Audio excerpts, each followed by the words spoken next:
Halo, halo, apa kabar? Assalamualaikum warahmatullahi wabarakatuh. Senang sekali bisa kembali menjumpai Anda semua dalam program Off the Record membaca berita di balik berita dan selalu seperti biasa kami selalu menemani Anda. Saya Herso Benar Arif. Dan saya Agibeta senang sekali menjumpai teman-teman. Yes, Kita oke. kayaknya update lagi Mas Hersu berita-berita yang udah lalu tapi yang Ya, terkini ya. iya ya kemarin kan saya kira Pak Prabowo sendiri juga ikut menyambut hadir kedatangan tiga jenazah dari prajurit kita yang ada di Lebanon ya, Mbak Agi. Suasananya memang sangat mengharukan dan ini banyak sekali ditunggu-tunggu tidak hanya oleh keluarga korban tetapi juga rakyat Indonesia ya berkaitan soal itu karena ya, soal ini memang menyedot perhatian publik yang luar biasa ya peristiwa ini apalagi kemudian kemarin terjadi lagi luka lagi ada dari prajurit kita ya Mbak Agi. Jadi total sudah berapa itu Betul. kalau ada 10 orang yang terluka sekarang ini kalau ya Eh, ya berarti kemarin ada 8 ya, 8 tiga yang tahu. gugur, kemudian yang terluka itu ada 5 Ada lima ya. dan yang baru lagi ini 3 Mas Iya Hersu. tiga, Ini lima peristiwa pada delapan hari ya, Jumat ya, ya, lalu. ya. Betul. Bukannya lebih ya yang lima karena yang pertama saja yang terluka kan ada 3 orang ya Mbak Agi ya. 3 orang. 3 orang Mhm. yang terluka parah Sesudah satu itu orang. 2 ya. Sesudah itu lebih Mbak, jumlahnya ada yang waktu 2 orang meninggal itu ada kalau tidak Mhm. salah ada 3 orang lagi atau 4 orang gitu karena salah satunya kan yang ada Oh, yang luka parah. Jadi hitungan saya kalau nggak ya antara mungkin nanti kita masih cek lagi tapi lebih kalau dari mhm. 8 orang karena ada tambahan Iya. dari 3 orang itu.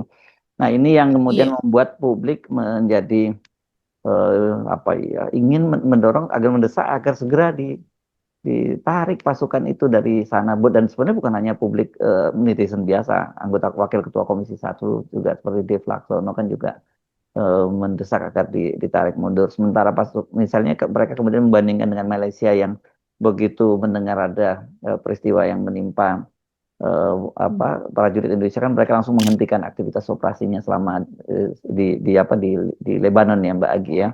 Nah lagi-lagi betul. kemudian kita banding-bandingkan. Tapi apapun kita ya, kita nggak boleh ngitung orang itu hanya satu satu orang, 2 orang, 3 orang, nggak. Apapun satu nyawa itu sangat berarti dan terutama tentu saja bagi keluarganya ya kita nggak bisa bilang korbannya hanya sekian Hmm. orang dan sebagainya karena mereka ini kan sebenarnya memang militer dikirim satu daerah konflik seperti itu tentu ada risiko-risiko mempertaruhkan nyawanya tapi kan tentu saja dihindari kalau bisa dihindari karena Unifil sendiri kan markas komandonya menyatakan ini hal ini sebenarnya nggak perlu terjadi sampai ada korban semacam itu. Iya. Mhm. Mhm. Iya, jadi bahkan kita akhirnya ketahui ya bahwa korban yang pertama yaitu Praka Farizal Ramadan itu Hmm. ternyata dia terkena ledakan pada saat sedang sholat. Yes, Jadi berjamaah mereka ini itu ya. Jadi kan 4 orang betul. yang waktu itu yang kena ya, tapi Mhm. tapi tiga terluka, satu luka parah gitu yang bagi, dua Iya. yang terkena. Sedang orang sedang sholat isya, bayangkan itu. Ya, bisa Memang biadab sekali bayangkan. memang. Mereka tidak sedang dalam siaga bertempur atau Yes. apa, tapi itu sekarang medan yang seharusnya menjadi medan damai begitu, Hmm.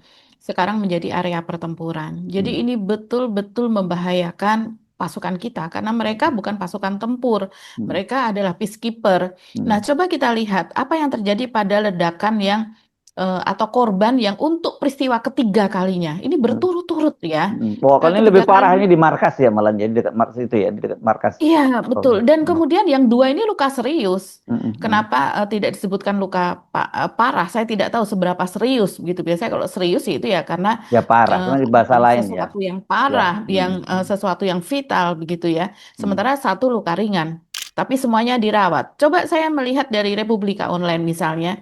Di situ disebutkan 3 personel Indonesia yang tergabung dalam Unifil itu akibat ledakan di fasilitas PBB di Ya. dekat El Adeis, Lebanon Selatan. Itu terjadinya pada hari Jumat lalu dan terjadi pada sore hari sebuah ledakan dekat El Adeis melukai 3 penjaga perdamaian. 2 di antaranya yang mengalami luka serius. Indonesia terus yang terkena. Ini ada Hmm. apa? Ya, itu dia Jadi makanya kan pasukan banyak sekali kan gabungan di sana kan, iya Mbak. betul. Hmm. Berapa ada berapa negara yang apa mengirimkan pasukan di Hmm. sana, tapi Indonesia terus begitu dan ini melukai 3 penjaga perdamaian, 2-nya luka serius dan 3-tiganya orang Indonesia. ini ada apa begitu.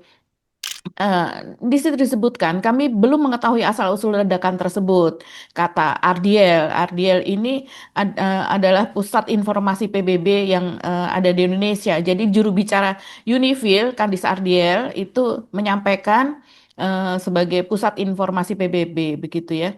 Dan kemudian di sini disebutkan bahwa belum diketahui dengan pasti ya. Belum diketahui dengan pasti ledakannya itu seperti apa. Eh, tapi kalau yang kedua, ledakan yang kedua itu yang merenggut 2 nyawa itu sangat parah karena kendaraan yang dikendarai itu sampai hancur. Jadi ini apa ya disasar seperti itu gitu Mas Hersu.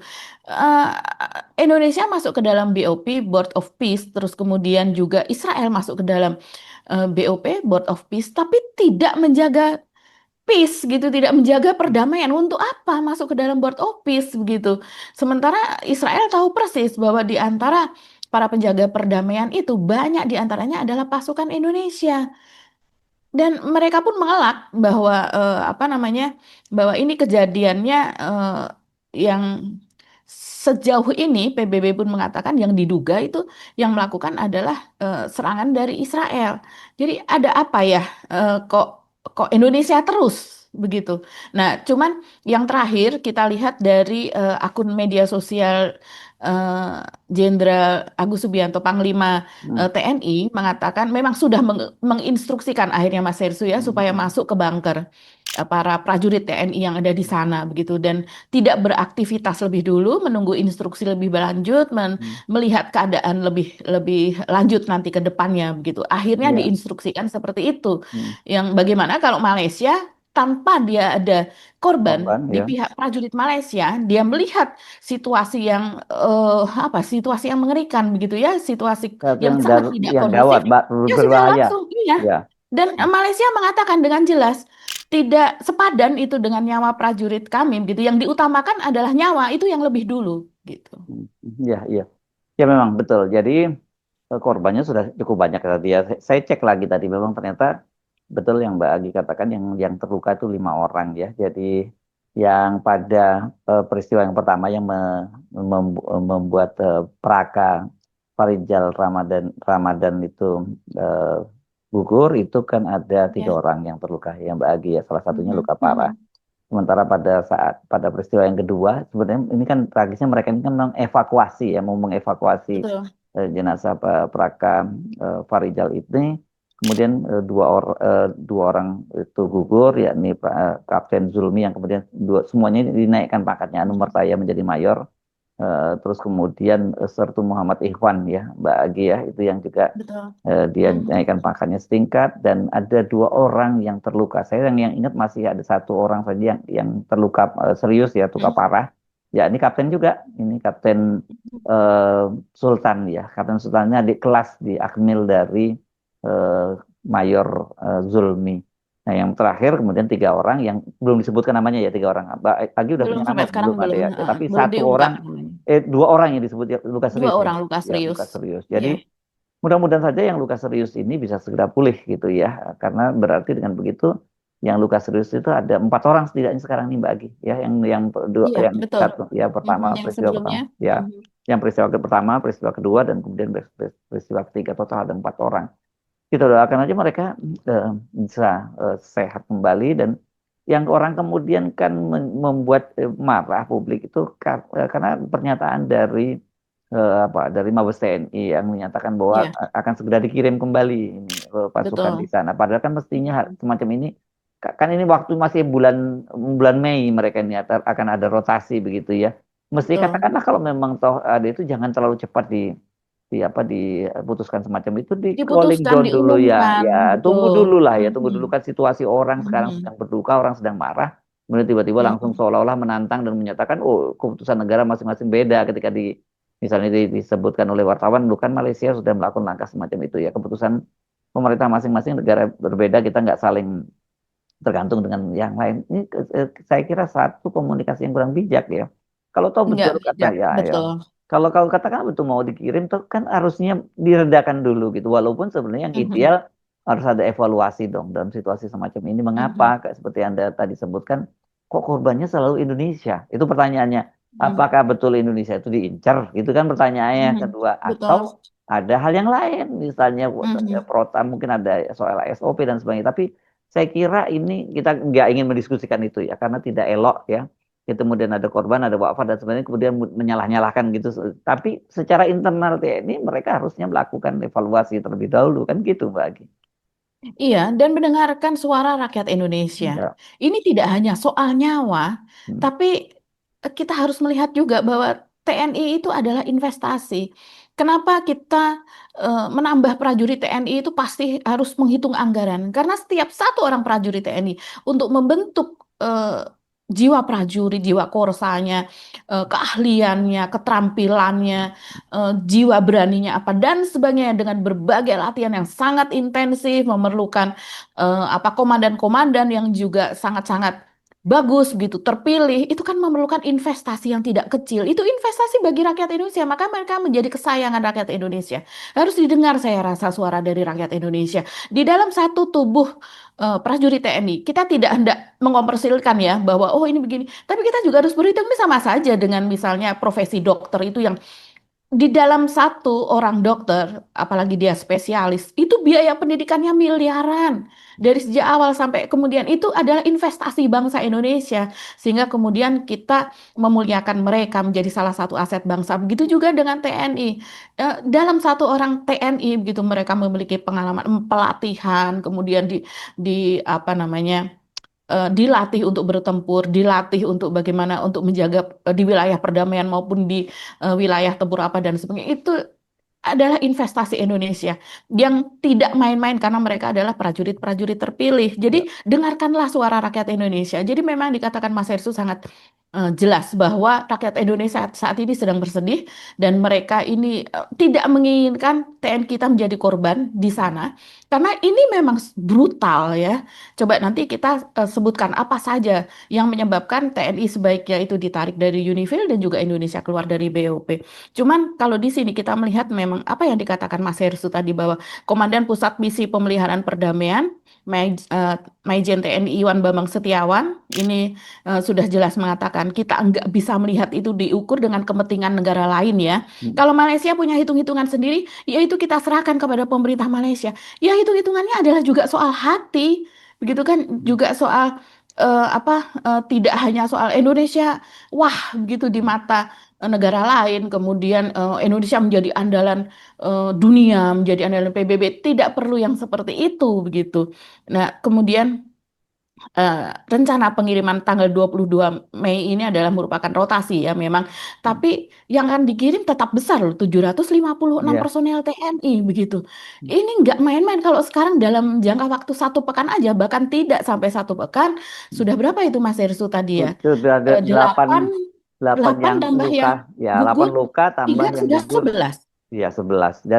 Dan itu beruntun ya, Ahad malam, Senin pagi, Ya, dan kemudian Jumat ya terjadinya ya, nggak sampai satu betul. pekan gitu jadi dalam peristiwa itu Nggak hanya sampai satu pekan. dalam waktu 5 hari terjadi peristiwa beruntun. Ya, menurut saya ini perlu ada semacam evaluasi terlebih dahulu ya.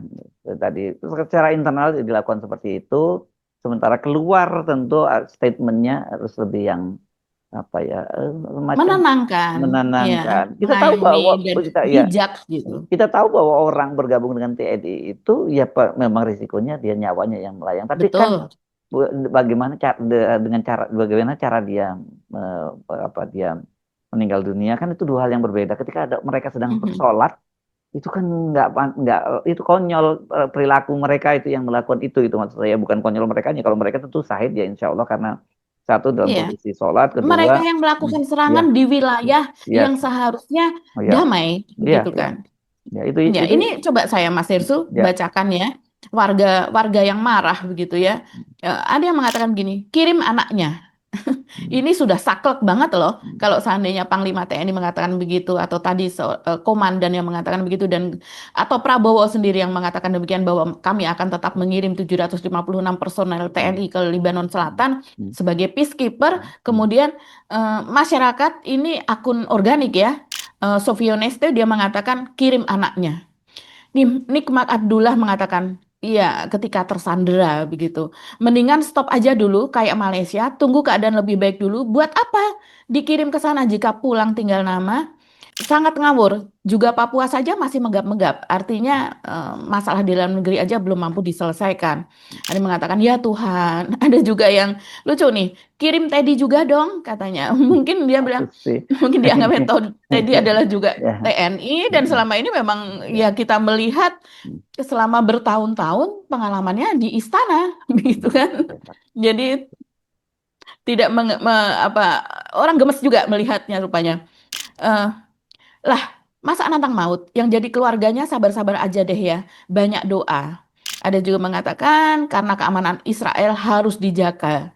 Jadi ini mungkin mengutip pernyataan Pak atau menyindir pernyataan dari Pak Prabowo yang pernah mengatakan karena keamanan Israel harus dijaga. Hidup Jokowi katanya. Malah dikorbankan. Mbok ditarik sebagai aksi protes dan menunggu penyelidikan. Ya kita kan menuntut adanya penyelidikan ya oleh PBB. Nitip presiden kirim juga ke sana. Kan dia lagi hobi jalan-jalan ke luar negeri. Waduh, jangan dong. Masa Pak Prabowo dikirim ke Libanon Selatan? Semboyannya merdeka atau saat mati? Bukan itu maksudnya ya. Gitu aja kok repot. Masa merdeka atau mati, tapi ini matinya ya bisa mati konyol. Karena bukan sebagai prajurit tempur dikirim ke sana. Dikirim buat mati konyol. Kecuali angkat senjata lawan penjajah beneran. Itu namanya mati syahid. Ya mudah-mudahan tetap masih syahid ya. Kita negara paling care dengan negara lain, padahal negara lain anggap negara kita lemah, tidak tegas, makanya gampang dikorbankan, gampang disuruh-suruh demi perdamaian, bla bla, mengabaikan kondisi negara kita sendiri. Ada juga yang mengatakan gak jelas wewenang tentara perdamaian, Zionis menyerang pasukan perdamaian, terus tentara perdamaian diam aja. Ya Ya. bingung kan? Memang tentara perdamaian menjaga perdamaian. Ketika dia diserang, gimana? Masa dia diem aja begitu kan? Kalau seandainya pun mereka nih membawa senjata, saya membayangkan, saya tidak tahu persisnya, membawa senjata, tentu itu pelurunya dihitung dan Ya, setiap itu satu peluru yang self terlontar defense itu lebih pada itu Mbak ya. ada. Iya, Ya. sebagai defense aja, bukan untuk attack begitu. Tapi setiap satu peluru yang keluar itu pasti dihitung untuk apa. Sementara mereka yang menyerang bebas saja dengan senjata apapun begitu. Tolonglah jangan berangkatkan TNI kita ke Lebanon. Mendamaikan dengan senjata SS, sedangkan yang bertikai pakai Sahid dan Patriot. Semoga selalu dalam lindungannya. Ini banyak sekali ya Mas Hersu yang menyayangkan sikap Indonesia dan minta supaya ditelaah dulu. Ya, oke. Ya, saya kira itu posisinya jelas ya. Tinggal tergantung bagaimana pemerintah. Apakah masih ini eh, ada semacam kecenderungan dan juga muncul persepsi dari publik bahwa ya pemerintah terserah rakyat mau ngomong apa aja, pokoknya pemerintah sudah memutuskan dia pemerintah jalan saja. Padahal kan harus Mhm. diingat bahwa mereka itu adalah pelayan rakyat dan mereka mendapat mandat dari rakyat gitu. Setiap saat harusnya rakyat berhak untuk mencabut mandat itu kan bila terjadi. Jadi ya mereka tugas mereka itu harus mendengar suara rakyat gitu. Betul, betul. Ini ada catatan Mas Hersu dan saya tertarik dengan catatan ini menarik. Ini catatan dari Greenpeace. Ya, dia menulis, Greenpeace dengan tegas mengecam invasi yang sedang berlangsung dan semakin meningkat ke Libanon oleh pasukan Israel. Sejak perjanjian gencatan senjata antara Israel dan Libanon mulai berlaku pada November 2024, laporan menunjukkan bahwa Israel telah melanggarnya lebih dari 15.000 kali. lima Luar belas biasa. ribu kali 15.000 kali dari sejak November 2024. ini betul-betul Berarti bangsa masih bahlul betul ini memang ya. iya. Eh, Pelanggaran ini dilakukan melalui serangan udara maupun darat yang merusak kerangka diplomatik yang seharusnya melindungi warga sipil. Disebutkan juga pola serupa dilakukan pasukan Israel ya atau IDF di Gaza, kini mulai terlihat juga di Lebanon. Jadi polanya hampir sama sebetulnya. Yang secara sengaja menargetkan serangan ke konvoi pekerja kemanusiaan. Oh, di antaranya serangan ke konvoi Medical Sans Frontier atau MSF di November 2023 dan World Central Kitchen pada April 2024 lalu. Ya, sepertinya mirip Mas Ersu. Jadi konvoi bantuan medis itu kan diserang dan kemudian juga Central Kitchen yang ada di Gaza juga diserang dan saya ingat Ini itu dapur umum ini banyak ya jurnalis. maksudnya ya. Iya, ini hampir mirip dengan penyerangan terhadap penjaga perdamaian yang ada di Libanon. Jadi mereka tidak peduli begitu. Dan yang pada Central Kitchen itu saya ingat banyak jurnalis yang tewas pada saat itu. Termasuk serangan terhadap fasilitas PBB dan tenaga medis, penargetan infrastruktur akademik dan sipil, ancaman terhadap situs warisan dunia UNESCO, serta kerusakan lingkungan yang meluas. Itu dilakukan oleh Israel di Gaza. Pola serangan terhadap relawan ini mirip seperti yang dilakukan tentara Israel di Gaza. Wow, ini catatannya menarik sekali ya. Eh, Meski tergabung dalam Board of Peace, Israel dan sekutu serta inisiator Amerika Serikat terlihat tidak memiliki niat untuk benar-benar menjaga perdamaian. Jadi tidak sama dengan apa namanya, mereka hanya lip service saja, Board of Peace namanya, tapi tidak untuk menjaga perdamaian. Dua negara ini malah terang-terangan melakukan agresi ilegal ke Iran dan Lebanon. Indonesia sebagai bangsa besar harusnya bisa mengambil langkah keras dengan menyatakan keluar dari BOP jika Amerika dan Israel tidak juga menghentikan perang. Ya untuk apa masuk ke dalam Board of Peace tapi ternyata tidak untuk menjaga perdamaian. Jika di bawah naungan PBB saja Israel bisa menyerang penjaga perdamaian, bagaimana nasib para prajurit yang dikirimkan di Gaza untuk BOP, tempat di mana Israel terus melakukan serangan tanpa henti bahkan di saat gencatan senjata sekalipun.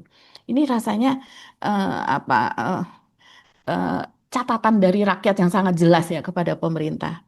Mudah-mudahan pemerintah mendengar ini, Mas Erso. Oke. Kita masih ada yang kita bahas ada kaitannya dengan ini atau kita membahas yang lain lagi, Mbak Agi? Ya, ini mungkin bahasan terhadap Pak Prabowo ya, soal Hmm. BOP tadi juga pada Pak Prabowo, keputusan Hmm. untuk mengirimkan 756 personil TNI tentu saja atas persetujuan Pak Prabowo juga dan perhitungan Prabowo serta circle-nya begitu. Nah, ini yang dikritisi juga oleh netizen, Mas Ersu.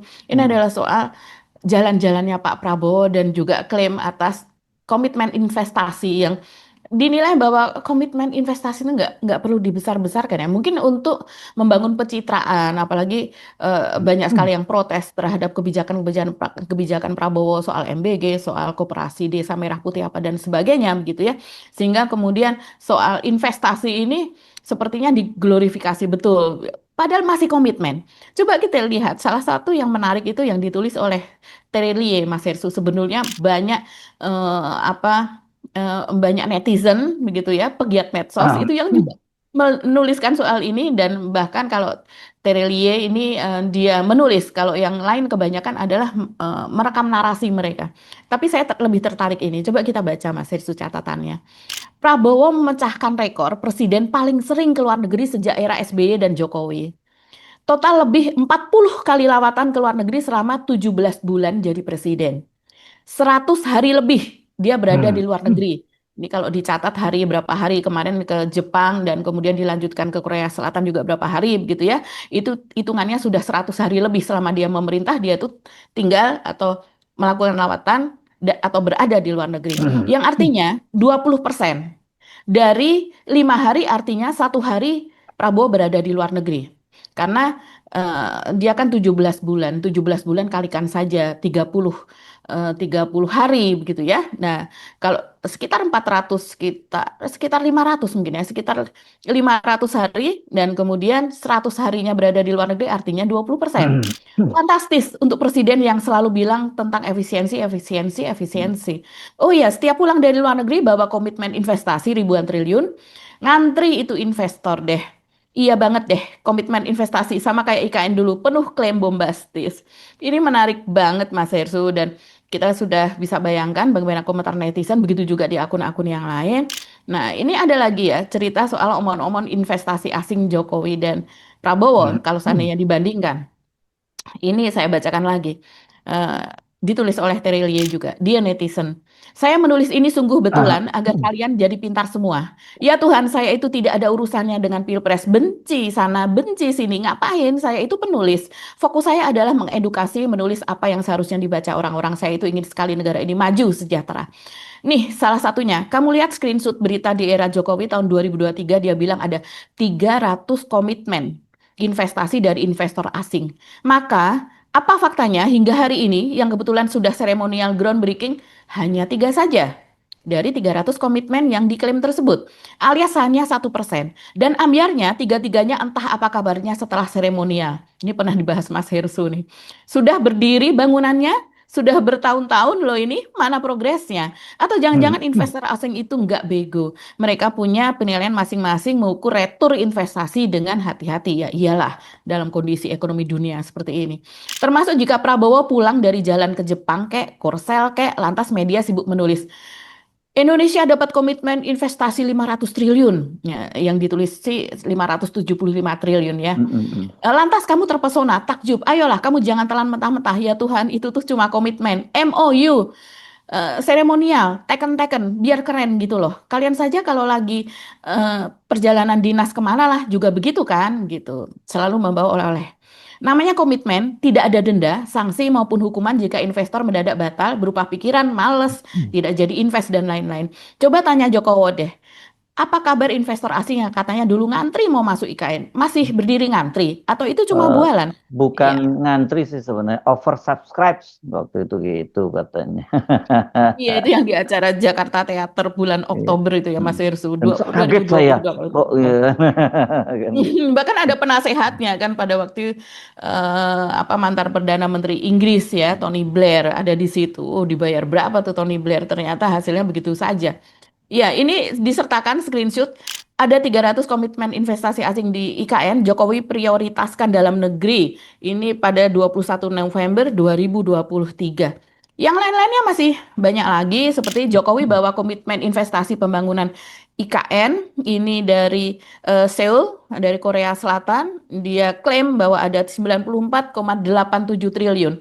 Ya, hasilnya kita lihat berapa investasi Korsel di IKN. Jokowi bawa oleh-oleh investasi 457 triliun dari Dubai, mayoritas untuk proyek BUMN. Ini tahun 2021. Kemudian oleh-oleh Jokowi dari Uni Emirat Arab, Indonesia terima komitmen investasi senilai 469 triliun akan memberikan investasi ke Indonesia senilai itu ya. Kalau seandainya kita lihat-lihat Mas Ersu, salah satunya kebocoran bahwa investasi itu tidak selalu dilaksanakan itu saat kita melihat Pak Luhut pernah marah-marah ke Singapura dan juga ke Amerika. Masih ingat nggak Mas Hersu? Ya, ya, ya, Ketika ya. tahun Hmm. 2022 ada pertemuan G20 yang besar-besaran menghabiskan dana luar biasa itu dan kata pemerintah, kata Jokowi kita itu tidak sia-sia karena banyak investasi yang dijanjikan akan diberikan kepada kita. Tapi kemudian pada 2023 sekitar 6 bulan kemudian, Luhut ngamuk, sebut Singapura brengsek dan Amerika bacot gara-gara ya mereka tidak apa namanya tidak merealisasikan apa yang sudah mereka katakan sebelumnya begitu. Ya. Iya, kalau soal begini, ya, ini apa maksudnya 11-12 gitu atau gimana nih maksudnya Mbak Agi? Iya, maksudnya 11-12 dan kita pantas menyoroti ini begitu Mas Hersu Jangan karena dibilang 11 dari 100 ya, 11-12 ini loh ya. ya 11-12 saja, bukan Hmm. 11 dari 100 begitu. Karena kan memang ini diglorifikasi betul ya. Eh, kita senang ada komitmen, tapi juga Ya, eh apa namanya harus jujur begitu ya. ya. Ini kaitannya dengan perjalanan Prabowo ke luar negeri tadi, Mas Hersu. Hmm, hmm. Kira-kira 20% hidupnya dihabiskan di luar negeri untuk melakukan ini, melakukan itu kira-kira apa dampak positifnya untuk Indonesia? Ya, Investasi, apa komitmen sudah jelas itu baru komitmen. Kita mungkin 1 tahun, 2 tahun, 3 tahun yang akan datang itu baru akan merasakan kalau betul-betul ada. Sementara yang lainnya adalah berupa komitmen politik yang justru dirasa oleh masyarakat Indonesia itu tidak akan terkait dengan menyejahterakan rakyat Indonesia yaitu ya. masuk BOP ini apa dan sebagainya sampai sekarang belum membatalkan perjanjian tarif juga dengan Amerika sebagaimana dilakukan oleh Malaysia dan sebagainya. Udah yang Mbak Agi ya, jangan tambahin yang lain lagi yang Mbak Agi, bikin pusing Mbak Oh Agi. ada lagi Mas Ersu, Oh tambahin masih. dikit Mas Ersu. Oh iya Mas.